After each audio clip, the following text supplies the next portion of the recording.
بسم اللہ الرحمن الرحیم۔ قرآن پاک مکمل ہونے پر یہ دو کام ضرور کرنے چاہیے۔ رمضان المبارک کا بابرکت مہینہ چل رہا ہے، یقیناً آپ قرآن مجید کی تلاوت کر رہے ہوں گے۔ جب آپ کا رمضان میں قرآن پاک پورا ہو جائے، مکمل آپ قرآن پاک پڑھ لے، تو اس کے بعد یہ دو کام ضرور کرے۔ عام طور پر ہوتا یہ ہے کہ لوگ قرآن مجید مکمل کرتے ہیں، یعنی جیسے قل اعوذ برب الناس ملک الناس الہ الناس من شر الوسواس الخناس الذی یوسوس فی صدور الناس من الجنۃ والناس، جیسے ہی یہ سورہ مکمل ہوئی، قرآن پاک مکمل ہو گیا، اب بند کر کے رکھ دیں گے۔ حالانکہ ایسا نہیں کرنا چاہیے۔ صحیح طریقہ کیا ہے؟ دیکھیے، جیسے آپ نے قرآن پاک مکمل کر لیا، یعنی سورۃ الناس آپ نے تلاوت کی، من الجنۃ والناس یہاں تک پڑھ لیا، اب رکنا نہیں ہے۔ اب کیا کرنا ہے؟ دوبارہ شروع میں جائے اور سب سے پہلے سورہ فاتحہ پڑھے۔ سورہ فاتحہ پڑھنے کے بعد پھر آپ سورہ بقرہ کی پہلی 5 آیات اولئک علی ھدی من ربہم واولئک ھم المفلحون یہاں تک دوبارہ تلاوت کرے، کیونکہ حدیث پاک میں ہے، حضرت ابن عباس رضی اللہ تعالی عنہ ابی بن کعب رضی اللہ تعالی عنہ سے روایت کرتے ہیں کہ نبی کریم صلی اللہ علیہ وسلم جب قل اعوذ برب الناس پڑھ لیتے، یعنی قرآن پاک ختم فرما لیتے، تو سورہ فاتحہ سے دوبارہ شروع فرماتے، پھر سورہ بقرہ کے شروع سے وَأُولَئِكَ هُمُ الْمُفْلِحُونَ تک پڑھتے، پھر ختم قرآن کی دعا فرماتے اور اس کے بعد ہی اپنی جگہ سے تشریف لے جاتے۔ یعنی جب آپ قرآن پاک مکمل کر لے تو آپ نے فوراً سورہ فاتحہ شروع کر دینی ہے۔ سورہ فاتحہ، اس کے بعد سورہ بقرہ کی پہلی 5 آیات الف لام میم ذالک الکتاب یہاں سے لے کر اولئک علی ھدی من ربہم واولئک ھم المفلحون یہاں تک تلاوت کرنا ہے۔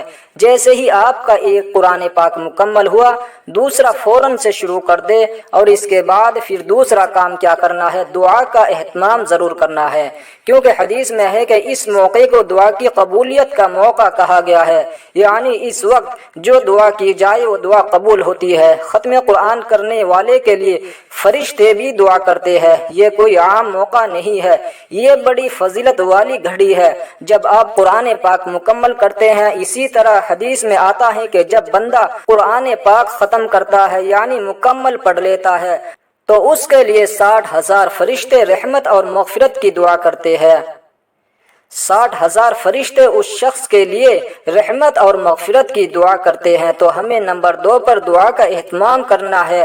دعا کا طریقہ یہ ہے، ویسے تو ایک دعا یہ بھی پڑھی جاتی ہے، آپ کو اسکرین پر نظر آ رہی ہوگی، یہ دعا پڑھ لے یا پھر یہ دعا پڑھ لے، جو بھی آپ پڑھنا چاہے وہ دعا پڑھے۔ اس کے بعد ہاتھ اٹھائے اور اللہ کی سب سے پہلے حمد بیان کرے، سورہ فاتحہ پڑھ لے، اس کے بعد پھر درود پاک پڑھے۔ درود پاک پڑھنے کے بعد پھر آپ جو دعائیں کرنا چاہتے ہیں، جو بھی آپ کی دعائیں ہیں وہ آپ کرے اللہ سے، اور اس کا ثواب جو ہے وہ اپنے مرحومین کو بھی ایصال کرے، جو اپنے عزیز و اقارب، اپنی فیملی کے ممبر اس دنیا سے چل بسے، ان تمام کو اس کا ثواب پہنچائے۔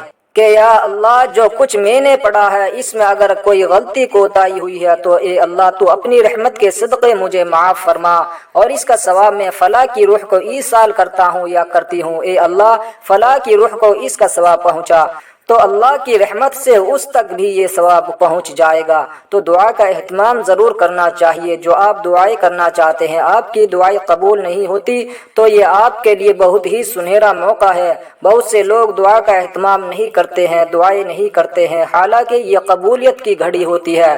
ختم قرآن پر تو یہ 2 کام آپ نے ضرور کرنا ہے۔ نمبر 1 پر جیسے قرآن پاک مکمل ہوا، فوراً سے دوسرا شروع کر دے اور نیت کرے کہ اے اللہ میں نے دوسرا شروع کر دیا ہے، اب اس کو بھی مکمل کرنے کی تو مجھے توفیق عطا فرما۔ اور نمبر 2 پر دعا کا اہتمام کرنا ہے، دعا ضرور کرنی ہے۔ مجھے امید ہے آپ کو میری باتیں سمجھ میں آ گئی ہوگی۔ اللہ تعالی ہم سب کو عمل کی توفیق عطا فرمائے، آمین۔ مزید معلومات کے لیے چینل کو سبسکرائب کیجئے، بیل آئیکن کو پریس کریں اور شیئر کر کے دین کے کام میں حصہ لیجئے۔ اللہ حافظ۔